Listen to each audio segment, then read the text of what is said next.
Alistair Overeem versus Alexander Volkov. Now, what really happened in this fight? Another display of the young taking out the old. Alexander Volkov absolutely dismantled Alistair Overeem and had no difficulty doing it. It seemed like Volkov was respecting Overeem a little bit more than was actually needed. He was ready to wrestle with Overeem. He was ready to go through the entire 5 rounds in all areas of the game, but I don't even think he thought it would have been this simple. Ultimately, he only needed a few things in this fight to beat Overeem. It seemed like Overeem panicked right from the start, and he didn't know how to answer anything Volkov was throwing at him, besides with just winging left overhands, trying to take the outside foot in the opposite stance, and off of that looping left overhand, he would use it to tie up Volkov into the clinch, try to land some knees, or try to control him in there. But Volkov did a really good job of getting his hands on the inside to block or throw a straight punch inside the looping punch, which ultimately allowed him to push away Overeem from the clinches. Happened every single time. Straight being looping ultimately got him out of any clinch that Overeem was trying to secure. And when Overeem was unsuccessful with many of these clinch attempts, it seemed like he didn't know what to do in the fight. His best chance was, of course, to get it to the ground and use his superior grappling, where there's not a lot of opportunity for Volkov to catch his chin, right? So what did you start seeing from Overeem? Heavy reactions to feints, moving all around the cage. Volkov eventually found out, if I just keep feinting at him, he's eventually going to back up into the cage, which is exactly what happened. And every time Overeem was on the cage, he shelled up in his guard and allowed Volkov to target practice. And actually, every time Overeem covered up, it allowed Volkov to find the openings on the guard, which eventually led to the knockout later. Every time Overeem covered up, Volkov's precision was getting better and better. It was the same guard, giving Volkov a lot of time to adjust to it and find those openings, which is why you sometimes saw Volkov not even throw a punch, he's just looking at where to throw the strike. And this paid off in the second round. As soon as Overeem adapted and threw something a little bit different than the left overhand,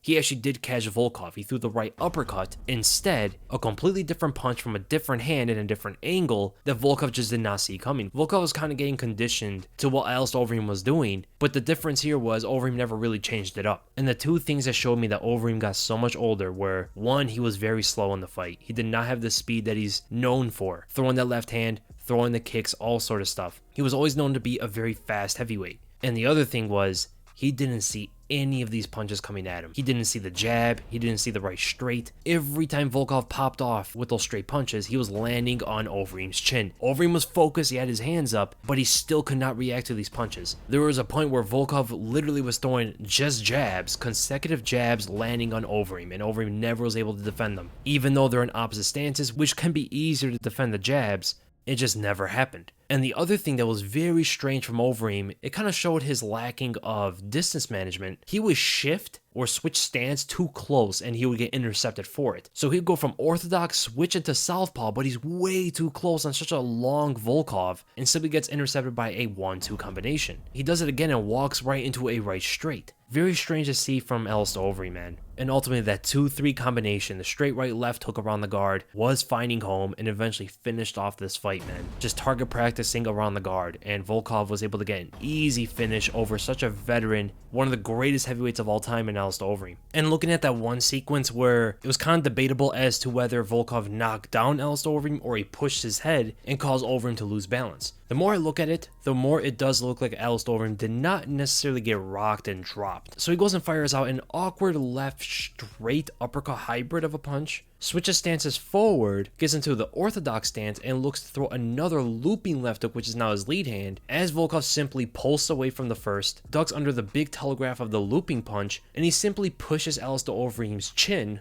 with his fist. And you can see in Overeem's reaction and in his eyes, he never loses focus. He understands he fell, and he knows that Volkov's getting on top of him. So he rolls over and tries to stand up with a single leg. But then something weird happens here. Overeem abandons the leg and he starts covering up on the ground. This just shows to me that Alistair Overeem absolutely does not trust his chin at all. A lot of guys would have stuck to the single leg and try to work their way up through that. Overeem actually abandons it just to cover up, not to take any damage. Very interesting from the vet. Tonight showed these older guys need to start hanging this up earlier, man, because just like what happened to Frankie Edgar, Overeem is getting taken out by the young, and he's getting finished pretty badly, man. Too many knockout losses in his career from kickboxing to MMA, too much damage to the brain, and you cannot reverse those effects. Those are some long-lasting effects of tremendous head trauma from all different kind of athletes, all different kind of punchers throughout multiple generations, and you just cannot keep up with it, man. The human body just cannot be designed to take that kind of trauma. But tonight was all about Alexander Volkov, man. Number 6 beating the number 5, which means that Volkov should probably get the winner of Cyril Gane versus Jairzinho Rozenstruik. I think that would be actually a perfect fight for him. Stylistically, it would be fun, and it makes a lot of sense on the rankings, given that those top guys are already fighting each other, or Volkov has already lost to them.